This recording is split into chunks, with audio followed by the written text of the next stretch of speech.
Hello everyone and welcome to Assure exams. I hope कि आप लोग सब स्वस्थ होंगे and your preparation is going well. तो जैसे कि हम लोग ने प्रीवियस लेक्चर में अपना परसेंटेज को लेकर कुछ चीज़ें सीखी थी, जैसे कि परसेंटेज को फ्रैक्शन में कैसे कन्वर्ट किया जाता है और फ्रैक्शन को कैसे किया जाता है परसेंटेज में, और कुछ क्वेश्चंस देखे थे। आज ही हम उसका सेकंड लेक्चर लेके आए हुए हैं। और ये जो आपके सामने में परसेंटेज को रेशियो में दिया हुआ है या फिर रेशियो को परसेंटेज में दिया हुआ है, मैं उम्मीद करता हूँ कि आप लोग ने इस पूरे चार्ट को बढ़िया से समझ गए होंगे और याद भी कर लिए होंगे।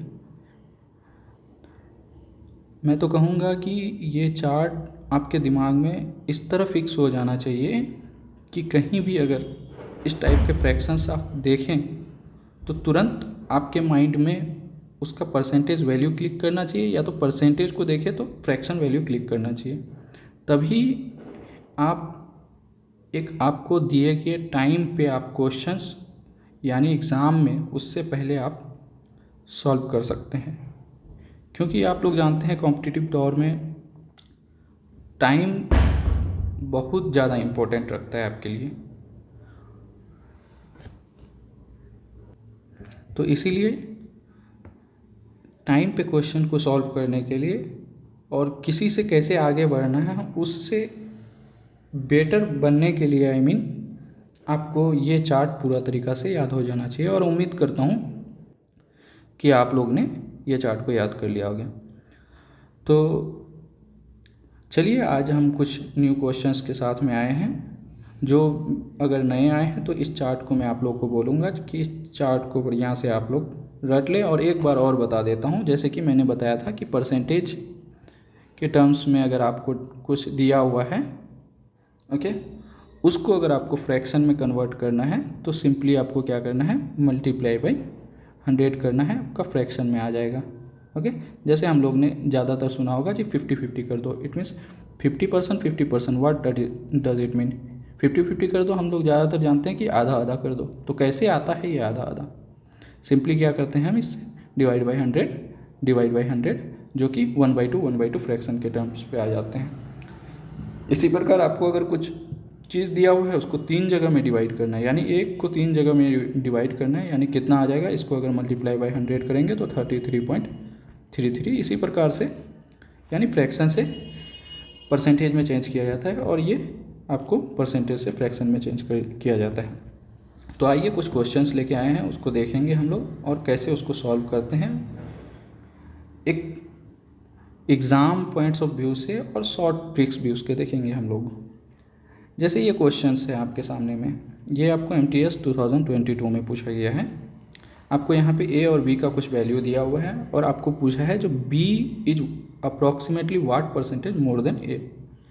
आप जैसे देख रहे होंगे, जो B आपको कितना दिया हुआ है, 1450 दिया हुआ है, ओके, और A दिया हुआ है आपको 1300। तो आप देख रहे होंगे जो B A से कितना ज़्यादा है, 150 ज़्यादा है। बट हम लोगों को परसेंटेज के टर्म्स में निकालना है कि परसेंटेज के टर्म्स में B is what percentage more than A। तो हम लोग ने तो देख लिया जो 150 ज़्यादा है, बट किससे, A के कंपैरिजन में कितना ज़्यादा है, यही हमको एग्ज़ाम में पूछा है। ओके, क्वेश्चन में पूछा है। तो सिंपली क्या करेंगे, 150 कितना है, A से ज़्यादा है, यानी 1300 A का वैल्यू है। और इसको सिंपली परसेंटेज में निकालने के लिए हम क्या करते हैं, मल्टीप्लाई बाई 100 करते हैं। ये 2 जीरो से 2 जीरो गया। अब हम इसको अगर देखेंगे एज़ पर आवर ऑप्शंस, तो आप लोग देख रहे होंगे जो 150, अगर हम देखें 150 यानी 13 × 10 130 होता है। तो हम तो ये समझ गए हैं कि 10% से ज़्यादा ही वैल्यू आएगा। तो ये 2 ऑप्शन तो आपका ऐसे ही एलिमिनेट कर दिए। अब यहाँ पे देखिए आप लोग, मैं होप करता हूँ कि आप सबको एटलीस्ट 30 तक स्क्वायर तो याद ही होंगे। एटलीस्ट अगर नहीं याद है तो आप एटलीस्ट 30 तक स्क्वायर एंड मिनिमम 20 तक क्यूब याद कर लीजिए आप लोग, बहुत ज़्यादा हेल्प करेगा आपको। अब यहाँ पे देखेंगे तो हम जानते हैं कि 13 का स्क्वायर जो कि 169 होता है, ओके, और यहाँ पे 150 है, तो ये 13 से तो कम ही होगा, इतना तो हमको समझ में आ जा रहा है। ओके, और ये वैल्यू डी को अगर हम देखेंगे तो ये 13 से ज़्यादा है, तो ये ऐसे ही एलिमिनेट कर दिए। हमारा आंसर क्या आ गया? सी, जो कि है 11.54। आप नहीं, अगर ये आता है तो आप इसको देख सकते हैं आपके अकॉर्डिंग, मल्टीप्लाई एंड डिवाइड करके, जैसे भी आपको। तो ये क्या हो गया? हमारा आंसर हो गया। ओके, होप करता हूँ इतना आपको समझ में आ गया होगा। तो चलिए, ये समझ में अगर आ गया है तो हम लोग दूसरे क्वेश्चन की ओर बढ़ते हैं। दूसरा क्वेश्चन जो कि हमारा ये है CHSL 2022 में पूछा गया क्वेश्चन है, और इसको अगर हम देखें, इसमें बोला गया है कि 9000 कोई विलेज का पॉपुलेशन है और एनुअल बर्थ रेट उसका 12.5% है एंड डेथ रेट 2.5% है। तो बोल रहा है कि अब 3 साल के बाद पॉपुलेशन बढ़ के कितना हो जाएगा, यही बोला गया है क्वेश्चन में। आपको मैं सिंपली अगर बताऊं तो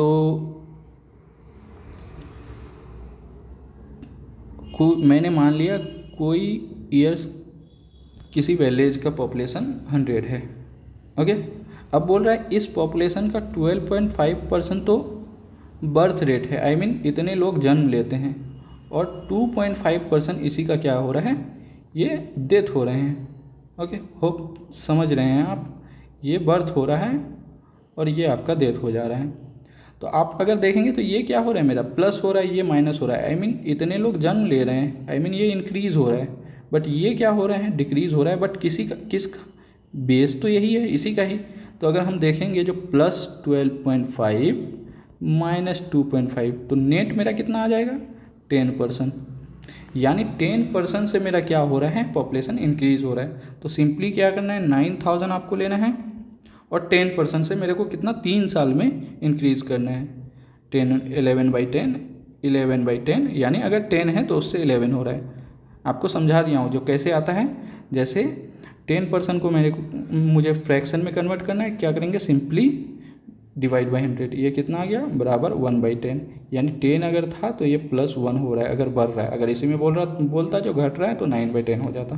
ओके, समझ में आ गया? अब जस्ट आपको कुछ नहीं करना है, ये 3 जीरो से 3 जीरो ऐसे किया। अब ये आ गए आपके 31 × 9। अब सिंपली आप चाहे तो इसमें सबसे पहले तो आप ऑप्शन के अकॉर्डिंग जा सकते हैं। एग्ज़ाम में जैसे आपको ये करना है, जैसे आपको ये तो देख के समझ में आ रहा है जो इसका यूनिट डिजिट कितना आएगा? 9 आएगा। तो ये 2 ऑप्शन तो ऐसे ही एलिमिनेट कर दिए। अब इसमें देखें, आप लोग डिजिटल सम का कॉन्सेप्ट जानते होंगे जो, और 9 का डिविजिबिलिटी जानते होंगे आप लोग। 9 से डिविजिबिलिटी का रूल यही कहता है कि कोई अगर आपको नंबर दिया गया है, उसका डिजिट का सम अगर 9 से डिविजिबल हो तो वो पूरा नंबर 9 से डिवाइड हो जाएगा। तो इसी प्रकार से आइए हम ये ऑप्शन को देखते हैं।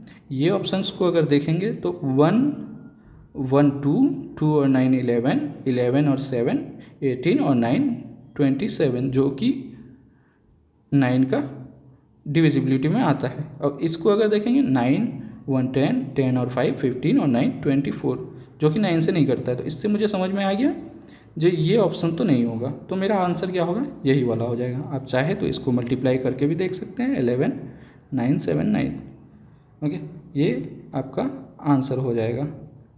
ओके, अगर बच्चे स्मार्ट अगर हैं तो वो इतना ना करते हुए अगर उसके दिमाग में इतना ये वाला जस्ट क्लिक करता है तो वो जस्ट ऑप्शन के साथ खेलते हुए फटाक से इसका आंसर मार्क कर सकते हैं।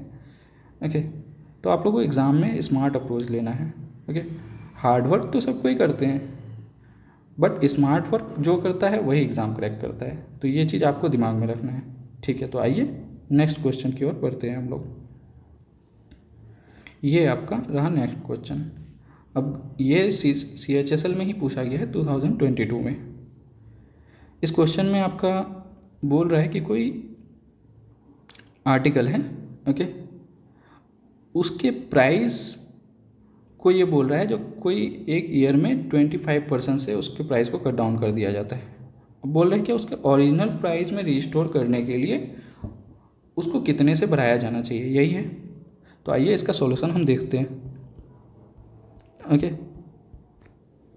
होप करता हूँ कि आप लोग को मज़े आ रहे होंगे, और अगर किसी भी प्रकार का डाउट रहता है तो आप बीइंग अ यंगर ब्रदर मुझे कंसीडर करके आप लोग बेझिझक without any hesitation feel free to ask in comment section, पूछ सकते हैं और मैं कोशिश करूँगा आपको रिप्लाई करने का। और अगर किसी भी प्रकार के आपको सजेस्ट भी करना है मुझे तो बिल्कुल आप लोग सजेस्ट कर सकते हैं, मैं वो चीज़ को इम्प्रूव करने की कोशिश करूँगा।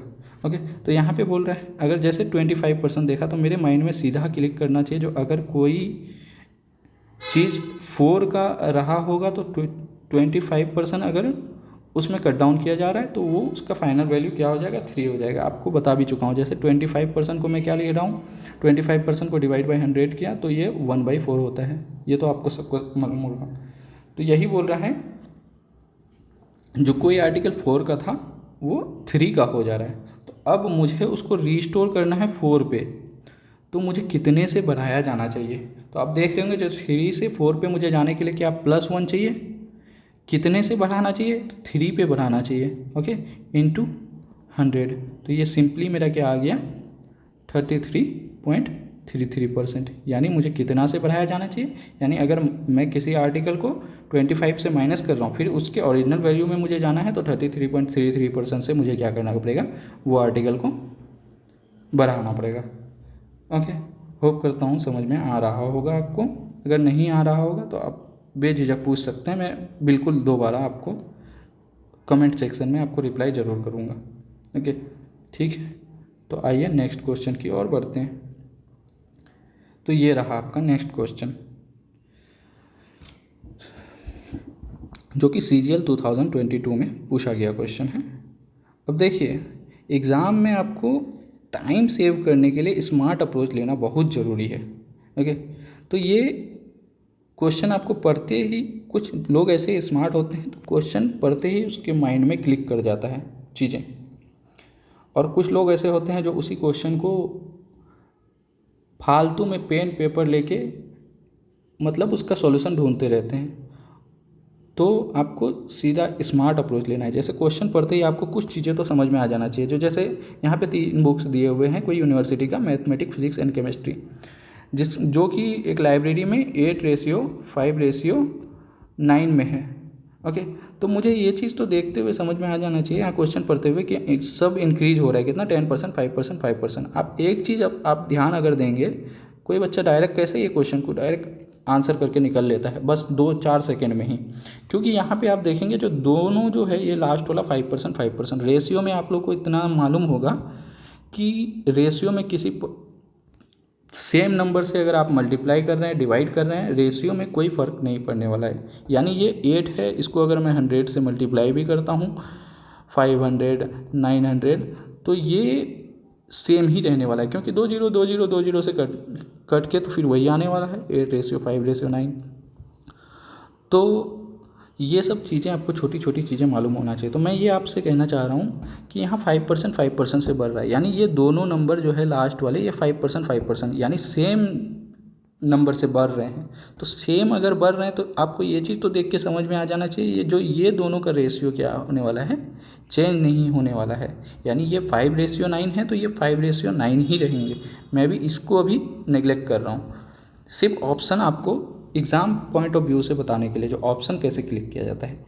ये 5:9 है, 5:9 है, तो आप ऑप्शंस के अकॉर्डिंग अगर जाएंगे तो आपको एक ही ऑप्शन ये सी ऐसा दिख रहा है जिसमें अगर हम देखेंगे तो ये अगर 21 देखेंगे, 21 से 5, 21 से 9 टाइम्स में ये 89, 5:9। तो मुझे आंसर तो ऐसे ही मिल गया है, मगर फिर भी आइए इसका सॉल्यूशन देखते हैं। जैसे बोल रहे हैं जो 8 है ये क्या कर रहा है, 10% से बढ़ रहा है। 10% मतलब 10 था तो 11 हो रहा है। ओके, अब ये 5 है जो कि 21% से बढ़ रहा है, 20 था 21। ओके, इसी प्रकार से ये 9 है जो कि क्या हो रहा है, 20 से 21 हो रहा है, 5% बढ़ रहा है। अब सिंपली क्या करेंगे, रेशियो में हमको कुछ नहीं, बस इसको आप मल्टीप्लाई डिवाइड कीजिए, जो भी है बचेगा वो आंसर हो जाएगा। ये 88 हो गया, ये 105/2 हो गया, और ये आपका हो गया 189/2।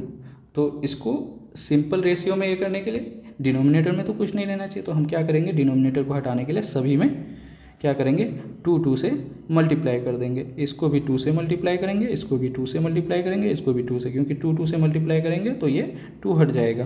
ओके, तो ये कितना हो गया, 176 ये आपका 105 और ये हो गया 189। तो ये आपका सिंपली आंसर हो गया। देख रहे हैं, इसी प्रकार के क्वेश्चन आपको पूछे जाते हैं। कितने हलवे क्वेश्चन हैं जो कि आपको देखते ही आंसर आप मार्क कर सकते हैं। तो ठीक है, आज का लेक्चर यहीं तक हम समाप्त करते हैं और भी आएंगे कुछ अच्छे क्वेश्चंस के साथ, क्योंकि अभी जस्ट हम लोग ने लेक्चर स्टार्ट किया है। तो ज़्यादा टफ क्वेश्चन या टिपिकल क्वेश्चन अभी प्रैक्टिस करना आप लोग के लिए सही नहीं होगा। मैं और आऊँगा आप लोग के अच्छे क्वेश्चंस के साथ, जो कि कुछ अच्छे क्वेश्चंस भी पूछे गए हैं। CGL में हो, NTPC हो, CPO हो, ये सब के क्वेश्चंस को हम लोग लेके आएंगे और भी प्रैक्टिस करेंगे। और आप लोग जस्ट इसी प्रकार से अपना सपोर्ट बनाए रखें, और आप लोग ही मेरे लिए मोटिवेशन है। अगर चैनल में न्यू है तो सब्सक्राइब ज़रूर कर दीजिए, लाइक कर दीजिए, ताकि मुझे और मोटिवेशन मिले, आप लोग को बेहतर कंटेंट प्रोवाइड करूं। और जिस भी टॉपिक में आपको दिक्कत हो रहा है, आप लोग कमेंट सेक्शन में मुझे साझा कीजिए। मैं उस टॉपिक का क्लैरिटी लेके आप लोग के सामने आऊँगा और अच्छे तरीक़ा से उसको एक्सप्लेन करने की कोशिश करूँगा। ठीक है, तो ज़रूर मुझे आप लोग अपना फीडबैक डालिएगा कि किस प्रकार से आप लोग को लग रहा है कंटेंट। ठीक है, तो आज का ये लेक्चर यहीं समाप्त करते हैं। Thank you very much.